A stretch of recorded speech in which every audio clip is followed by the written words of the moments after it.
नमस्ते। आज के इस विशेष विश्लेषण में हम एक बेहद दिलचस्प विषय की गहराई में उतरेंगे। 51 शक्तिपीठ। ये सिर्फ कोई आम कथा नहीं है, बल्कि एक ऐसा रहस्यमयी नक्शा है जो पूरे भारतीय उपमहाद्वीप को एक ही आध्यात्मिक सूत्र में पिरोता है। हमारी इस चर्चा में हम प्राचीन पौराणिक कथाओं से लेकर आधुनिक भूगोल तक का सफर तय करेंगे।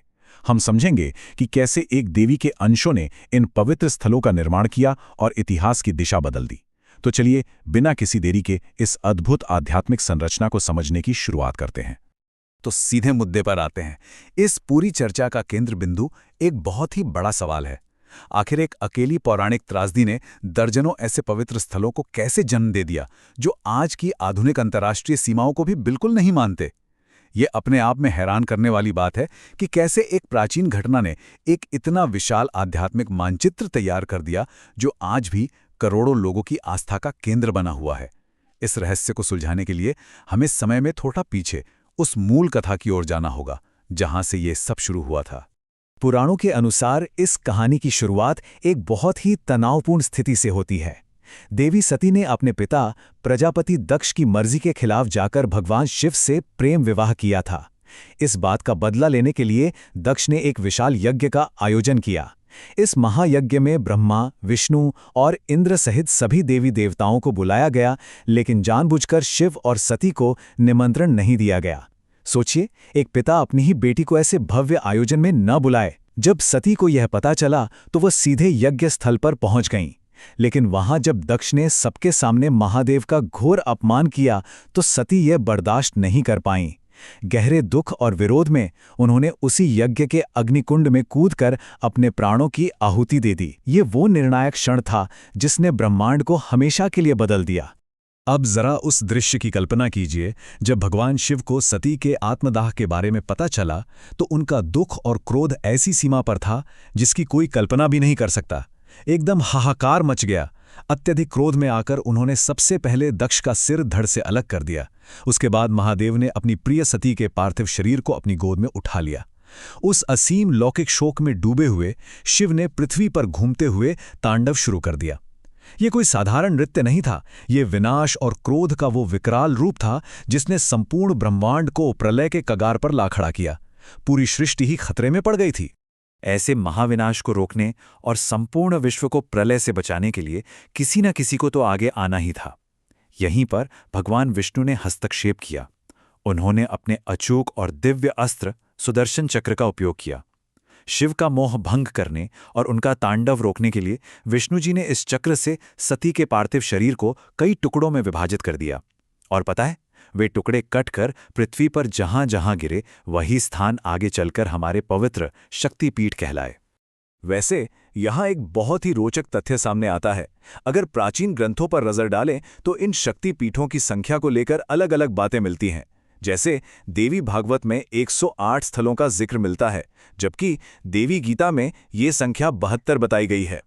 लेकिन जिस संख्या को आज सबसे व्यापक रूप से मान्यता प्राप्त है और जिस पर हमारा ये विश्लेषण आधारित है, वो है देवी पुराण। देवी पुराण के अनुसार माता सती के अंग और आभूषण ठीक 51 स्थानों पर गिरे थे और यही 51 शक्तिपीठ आज भी सबसे अधिक प्रामाणिक और पूजनीय माने जाते हैं। आइए अब इस आध्यात्मिक मानचित्र के भौगोलिक फैलाव को देखते हैं। सच में यह हिस्सा सबसे ज्यादा हैरान करने वाला है, क्योंकि यह प्राचीन नक्शा आज की राजनीतिक सीमाओं को बिल्कुल नहीं मानता। उदाहरण के लिए पाकिस्तान को ही ले लीजिए। वहां कराची के पास हेंगलाज शक्तिपीठ है, जहां देवी के सिर का ऊपरी भाग गिरा था। वहीं शरकर में माता की आंख गिरी थी। अगर उत्तर की ओर तिब्बत जाएं तो कैलाश पर्वत के पास मानस में माता का दायां हाथ गिरा था। और सुदूर दक्षिण में श्रीलंका में इंद्राक्षी शक्तिपीठ था, जहां माता की पायल गिरी थी।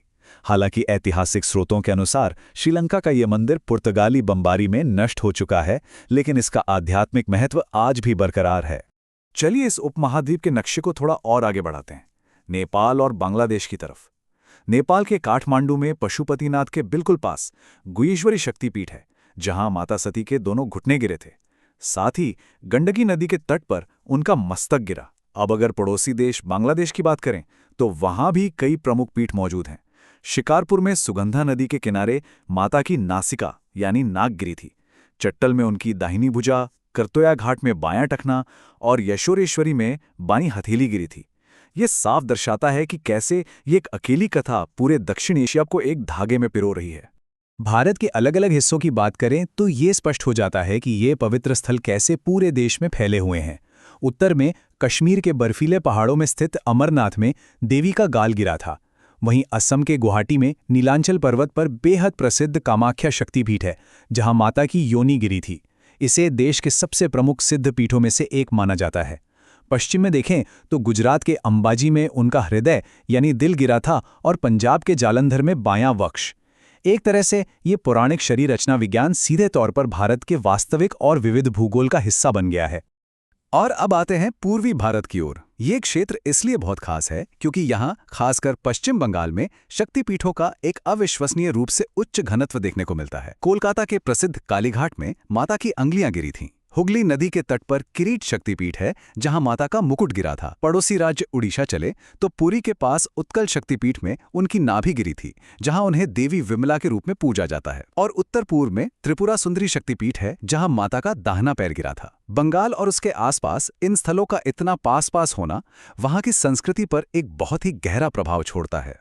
इस पूरे विश्लेषण में सबसे अहम बात ये निकल कर आती है कि ये टुकड़े किसी एक क्षेत्र तक सीमित नहीं रहे। उत्तर प्रदेश में गंगा किनारे प्रयाग में माता की अंगुलियां गिरी और वाराणसी के मणिकर्णिका घाट पर उनके कान का आभूषण यानी मणिकर्णिका गिरी। मध्य भारत में मध्य प्रदेश के अमरकंटक में जहां से नर्मदा नदी निकलती है, वहां माता का दक्षिण नितंब गिरा। और इस नक्शे को पूरा करते हुए एकदम दक्षिणी छोर पर तमिलनाडु के कन्याकुमारी में, जहां 3 सागर मिलते हैं, माता की पीठ गिरी थी। तो उत्तर से लेकर सुदूर दक्षिण तक हर एक हिस्सा इस महाकथा से मजबूती से जुड़ा हुआ है। इन सारी बातों को एक साथ रखकर देखें तो अंत में एक बहुत ही गहरा सवाल जहन में आता है। आज की इस दुनिया में जो आधुनिक सीमाओं, देशों और अलग अलग राजनीतिक दायरों में बटी हुई है, कैसे ये 51 बिखरे हुए टुकड़े आज भी पूरे भारतीय उपमहाद्वीप को एक ऐसी सांस्कृतिक और आध्यात्मिक एकता में बांधते हैं जो इन सब से ऊपर है। ये सिर्फ कुछ स्थानों की सूची नहीं है, बल्कि एक ऐसी विशाल कड़ी है जो समय और भूगोल की हदें पार कर जाती है। उम्मीद है कि इस विश्लेषण से आपको इन शक्तिपीठों को एक नए नजरिए से समझने में मदद मिली होगी। इस अनोखे पौराणिक भूगोल और इसके रहस्यों पर जरूर विचार कीजिएगा।